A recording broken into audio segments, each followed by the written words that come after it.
how on earth do you juggle being an actor, being an employee, not to mention, father? Well, the good thing is I made myself a part-time father. There's a little tongue-in-cheek there for you. There's a very hairy guy to my left, for those of you in podcast land, that wears a headset, and he's going to make this thing slick and beautiful.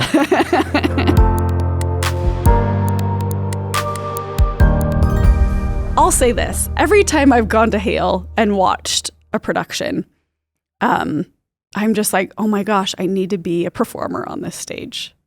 Like, I want to be able to sing like Quinn and all of these amazing people.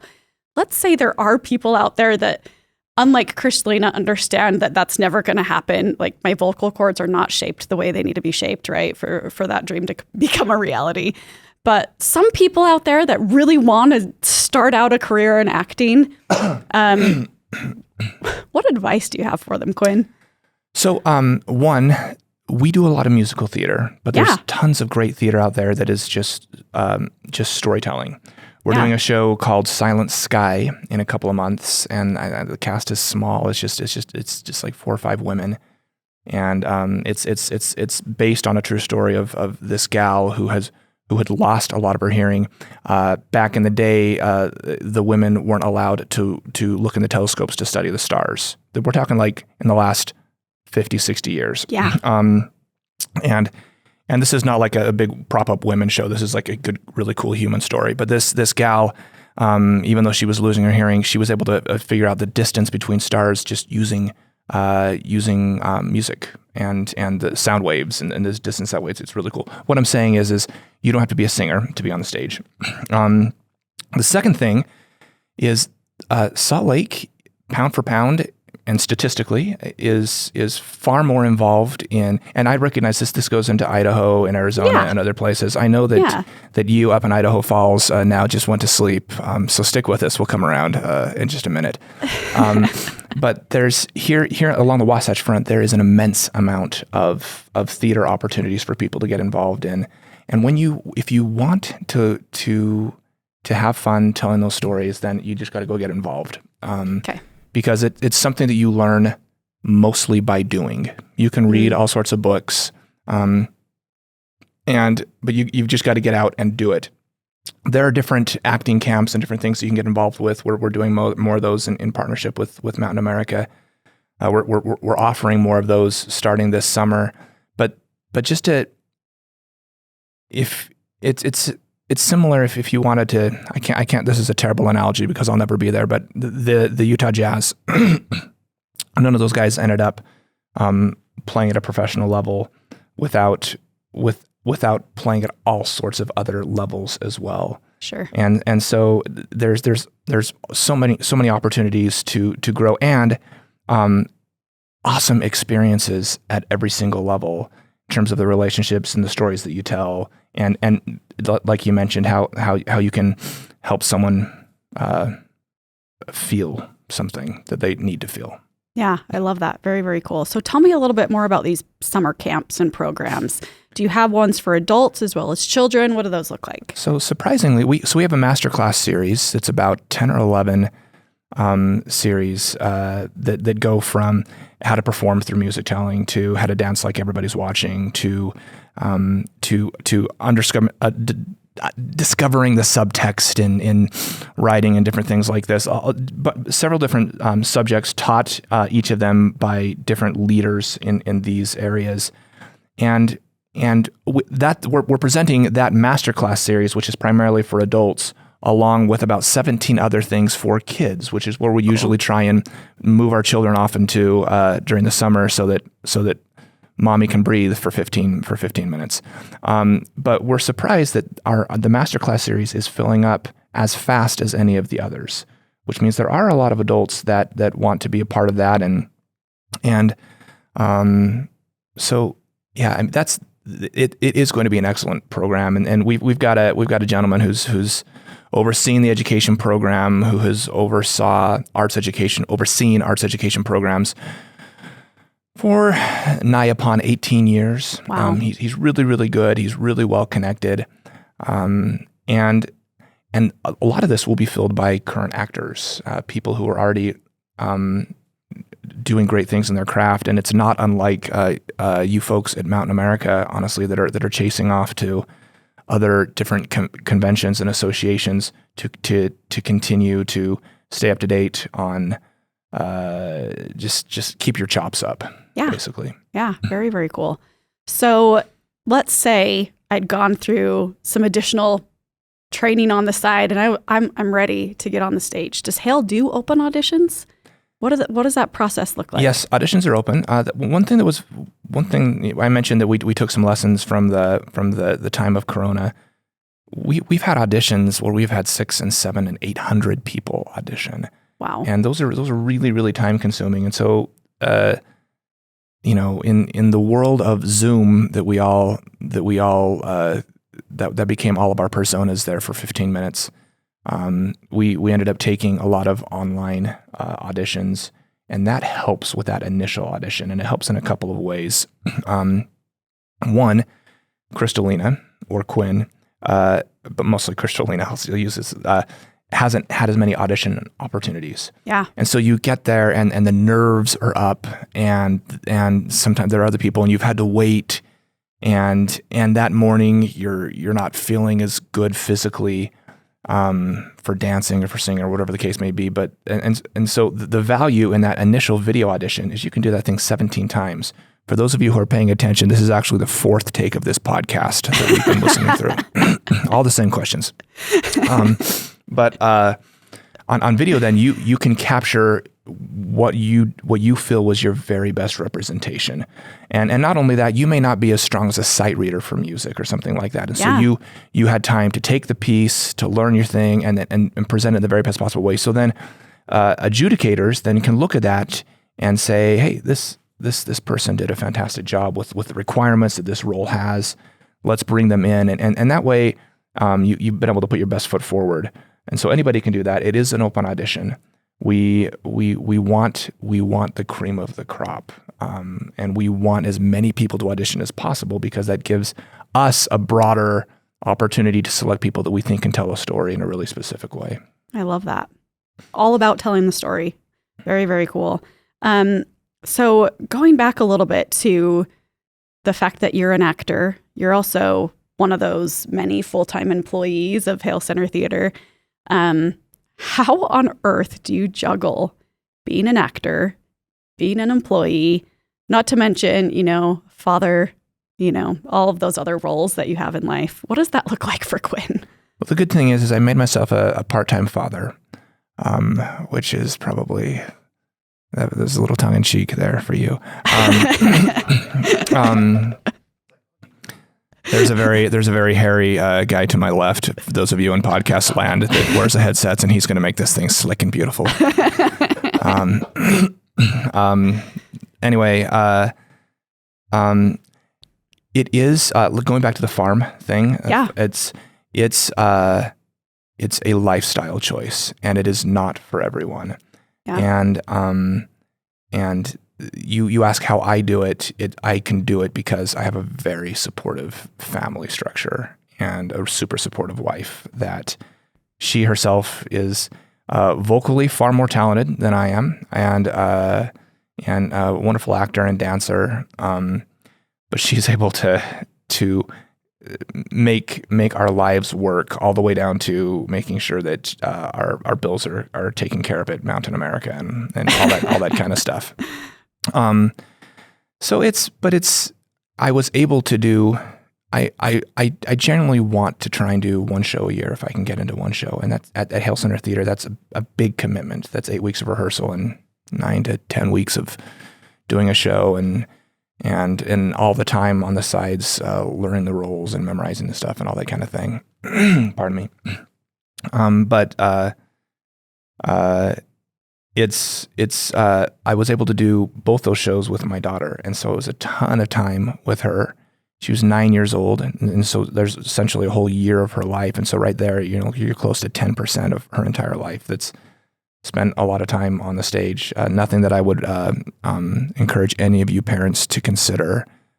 Somehow she's still on the straight and narrow, whatever that means to you, but she's doing okay. but it is a lifestyle. It's not a job. And again, it's in the blood. And as long as I can do it, again, it's one of those things that it takes effort and it's not comfortable. And there are a lot of single mothers, not single mothers, just moms that are out there. And I'll oftentimes hear that they're waiting for their opportunity to come and try to do something. But I don't think there's ever a good time to be able to do something. You just have to do it and figure it out, and the kids will be fine. I love that you say that, because I feel like just in general, our society is like, hey, you got to have this work-life balance. But to your point, it's like, no, it's a lifestyle, right? Whatever it is that you choose to do, you just got to figure it out. So I love that. Very, very cool. I still seek a work-life balance. But it's, and the other cool thing about that is that it is in the business of joy. And it is like, am I out of balance? Probably. I envy those people that in my mind, I see people that can mow their lawns at 6 p.m. when they get home and that kind of a thing. And my neighbors, God bless them, know that does not happen all the time with what I'm doing. But at least I'm out of balance in something that I believe in passionately.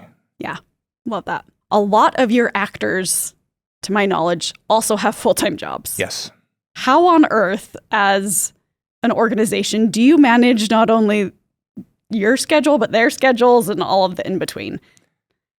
We are really fortunate, again, to have incredible talent. We have an embarrassment of riches of talents, I would say, in our area. And we have this talent that so many of these people, and this is subjective, this is Quinn talking, but I've had a lot of friends that have done it and family that has done it. These people could go and make it on Broadway if they wanted to, but Broadway is a tough gig. And you do a show and then you're up to the next show. And if you go work in other regional theaters, same thing. You go and most of the time the run lengths aren't even as long as what we do here in our theater. And that is a real challenge when you want to set up a career and take care of a family and different things like this. So, what's nice is Hale Center Theater is there in a really unique way, that these people who also have this love of singing and music and strapping on nylons and dancing all over the stage, both guys and gals. It is there in a really professional representation from all the blood, sweat, and tears that they have put into that point.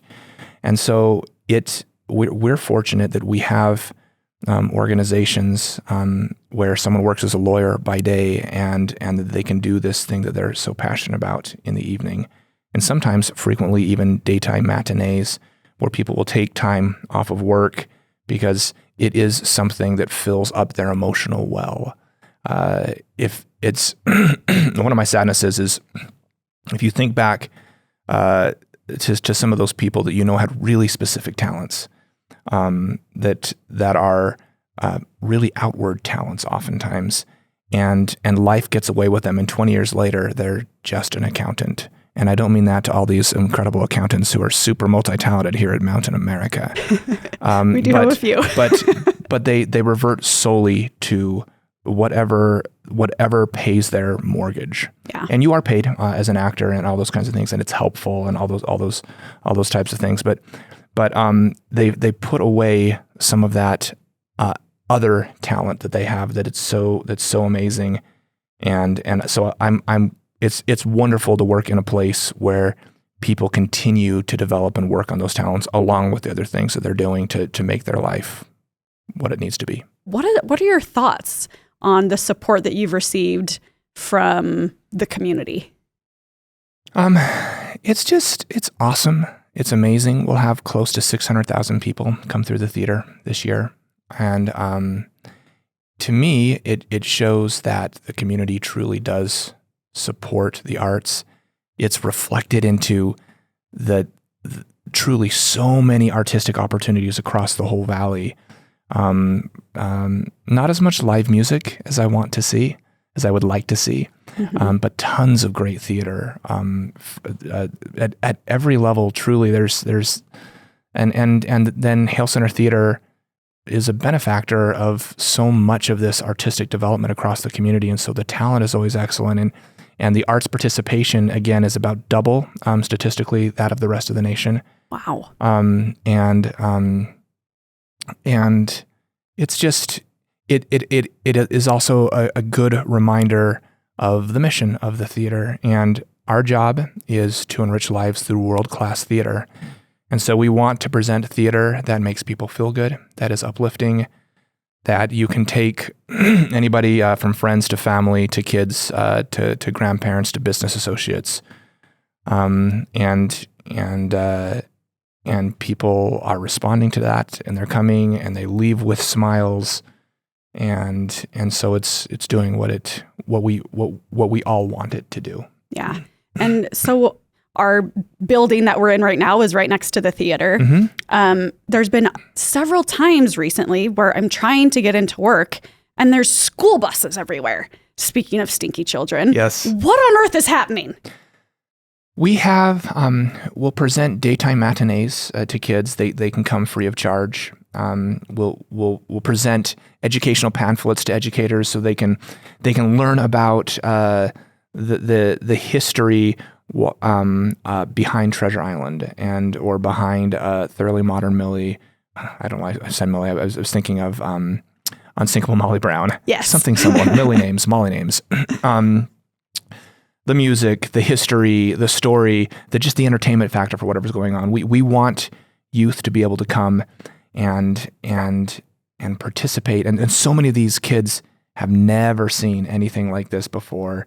And so we offer those things. We offer tours. We'll get out into the schools and we'll go and we'll share how the arts can be implemented across science, technology, engineering, and mathematics, and in ways that can enhance all of those things.